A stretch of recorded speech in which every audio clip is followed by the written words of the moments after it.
Hello అండి, నమస్తే. Welcome back to our channel useful tips and kitchen tips by Kalyani. బాగున్నారా? నేను బాగున్నాను. మీ అందరు కూడా బాగుండాలని మనస్ఫూర్తిగా కోరుకుంటున్నానండి. ఈ వీడియో వచ్చేసి సండే రోజున నేను షూట్ చేశాను అనమాట. ఇప్పుడు పెట్టడం కుదిరింది. సో అది కూడా సండే నాకు చాలా స్పెషల్ డే అనమాట. ఆ రోజు అది ఎందుకు స్పెషల్ అయింది, ఈ పాయసం ఇంకా స్పెషల్గా చేసినాను. ఈ పాయసం కూడా ఎప్పుడు అందరూ చేసుకునేది కాదు, ఏంటి స్పెషల్ అని మీరు అనుకోవచ్చు. నాకైతే స్పెషలే అనమాట. అలాగే పాయసం ఒకటే కాదండి, పులావ్ చేశాను అండ్ అలాగే దానిలోకి రైతా అండ్ కర్రీ కూడా ప్రిపేర్ చేశాను. ఫస్ట్ అయితే నేను పాయసం ప్రిపరేషన్ ఎలా చేయాలో చూపిస్తానండి. వీడియో చివరిలో ఒక గుడ్ న్యూస్ ఉంటుంది, బ్యాడ్ న్యూస్ ఉంటుంది. రెండు కూడా మీరు వినేయొచ్చు. లాస్ట్ వరకు చూడండి. సో ఫ్రెండ్స్, మీరు ఇప్పుడు చూస్తున్నారు కదా, నేను ముందుగానే సగ్గుబియ్యాన్ని నానబెట్టేసుకొని ఉంచేసుకున్నాను. తర్వాత ఇప్పుడు స్టవ్ మీదకి మీరు దేంతో అయితే పాయసం చేస్తున్నారో అందులోకి నేను కొంచెం వాటర్ తీసుకొని ఒక పక్కన పాలు కూడా బాయిల్ చేసుకుంటున్నాను అనమాట. ఈలోపు ఆ రెండు మరిగేలోపు నేను బెల్లం అలాగే ఇలాచీ కూడా తీసుకున్నాను. ఈ రెండు కూడా మంచిగా దంచి పెట్టేసుకుంటానండి నేను. సో నేను ఒక కుంతి బెల్లం అయితే తీసుకుంటున్నాను. అండ్ మీరు ఇందులోకి మంచి టేస్ట్ని యాడ్ చేయాలనుకుంటే కనుక ఒక హాఫ్ కప్ వచ్చేసి మీరు పంచదారని కూడా యాడ్ చేసుకుంటే టేస్ట్ చాలా బాగుంటుంది. సో తప్పకుండా ఇలా ట్రై చేయండి. సో నేనైతే ఫైనల్లీ ఇలా చిదిపేసి పెట్టేసుకున్నాను అనమాట. ఇప్పుడు వాటర్ అనేది బాయిల్ అయిపోతూ ఉండగా మనం ముందుగా నానబెట్టి ఉంచుకున్న ఈ సగ్గు బియ్యాన్ని ఇందులోకి వేసేసుకోవాలి. చూసారు కదా, ఇలాగ బాయిల్ అవుతూ ఉంటుందన్నమాట. మీకు మొత్తం కూడా ఈజీగా కుక్ అయిపోతుంది, ఎక్కువ టైం అనేది పట్టదనమాట. సో ఇలా కలుపుతూ ఉండాలి మధ్య మధ్యలో. ఇప్పుడు చూడండి, పాలు అనేవి కొంచెం పొంగొస్తూ ఉన్నాయి అన్నమాట. నేను స్పూన్ పెట్టి ఇలా తిప్పుతూ ఉన్నాను. సో పాలు అనేవి మరుగుతూ ఉన్నాయి. చూడండి, పాలు అనేవి పొంగొస్తూ ఉన్నాయి అన్నమాట. పొంగొస్తే ఇంట్లో ఇలా చాలా మంచిది అంటారు కదా, పాలు పొంగితే.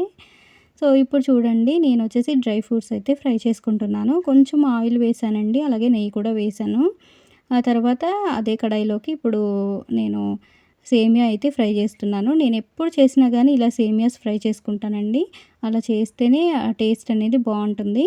సో కంపల్సరీ ఇలా రోస్ట్ అయితే చేసుకుంటాను, కొంచెం ఆయిల్ వేసేసుకొని. సో చూసారు కదా, ఇట్లాగా మంచిగా ఎరుపు కలర్లో వచ్చేంత వరకు ఫ్రై చేసేసుకోవాలండి. ఒక పక్కన మనం సగ్గుబియ్యం వేసాం కదా, అవి కూడా బాయిల్ అయిపోతూ ఉన్నాయి. సో ఇప్పుడు అందులోకి ఇట్లా నేను వేడి మీదే వేసేస్తున్నాను. వేడి మీద వేసినప్పుడు చూసారు కదా, మీకు పక్కన అలాగా పొంగొస్తూ ఉంటుందన్నమాట. సో వేసేసుకొని చూడండి, ఇలా డబుల్ క్వాంటిటీ అయితే ఉడుకుతూ ఉంటుంది. ఇలా డబుల్ క్వాంటిటీలో ఉడికేటప్పుడే మనం బెల్లం అయితే యాడ్ చేసుకోవాలి ఇందులోకి. చూసారు కదా, నేను ఫస్ట్ కుంతి బెల్లం అనేది చిదిపేసి పెట్టుకున్నాను కదా, అది వేసేసాను అనమాట. సో అది మొత్తం కూడా ఇందులో ట్రాన్స్పరెంట్ అయిపోయాక ఇందులోకి హాఫ్ కప్ వచ్చేసి నేను పంచదారని వేసుకుంటున్నాను, అంటే టేస్ట్ కోసం అనమాట. చాలా బాగుంటుంది, తప్పకుండా ఇలా మీరు ట్రై చేయండి. సో చూసారు కదా, అవి కూడా వేసేసాక ఇంకొంచెంసేపు మగ్గాలన్నమాట. ఇందులోకి ఇప్పుడు ఇలాచీని ఫ్లేవర్ కోసం వేసుకుంటున్నాను. వేసుకొని కలిపేసుకున్న తర్వాత మీరు ఇప్పుడు చూడండి, ఇది చాలా ఇంపార్టెంట్ అనమాట. ఇప్పుడు నేను చెప్పేదాన్ని బట్టే మీరు బెల్లంతో పాయసం చేస్తే విరిగిపోకుండా ఉంటుంది. నేను ఇప్పుడైతే గ్యాస్ అయితే ఆఫ్ చేసేసుకుంటున్నాను. ఆఫ్ చేసేసుకున్న తర్వాత కొంచెం వేడి తగ్గిన తర్వాత ఇప్పుడు మిల్క్ అనేది యాడ్ చేసుకోవాలి. ఇలా మిల్క్ యాడ్ చేయడం వల్ల పాలు అనేవి విరిగిపోకుండా ఉంటాయి అన్నమాట, బెల్లంతో చేసినా కానీ. సో చూసారు కదా, ఇలా వేసేసుకున్నాను. మీకు కావాలి అంటే మళ్ళీ కాసేపు స్టవ్ మీద పెట్టుకోవచ్చు. ఇప్పుడు మనమైతే పెట్టాల్సిన అవసరం లేదండి, ఎందుకంటే ఇవి ఆల్రెడీ దగ్గరికి డబుల్ క్వాంటిటీలో మనం ఉడికించేసాము. అలాగే పాలు కూడా మరిగించినవే కాబట్టి కాసేపు అయితే అదే చిక్కబడిపోతుంది. సో ఇలా పాయసం చేసుకున్నట్లయితే మీరు ఎప్పుడు తిన్నా కానీ చిక్కబడకుండా చక్కగా ఉంటుందన్నమాట, చాలా బాగుంటుంది. సో ఫైనల్లీ ఇలా నేను జీడిపప్పులతోటి గార్నిష్ చేసేసుకుంటున్నాను. సో చూసారు కదా, ఇప్పుడు వీడియో లాస్ట్లో మీకు ఒక విషయం చెప్తానన్నాను కదా, అదేనండి మా పెట్ అనమాట. మై డాగ్, మై పొట్టిగాడు, మై హీరో. అసలు వాడు మా ఇంట్లో ఉంటే ఎంత ఎంటర్టైన్మెంట్ ఉండేది అంటే అంత ఉండేదన్నమాట.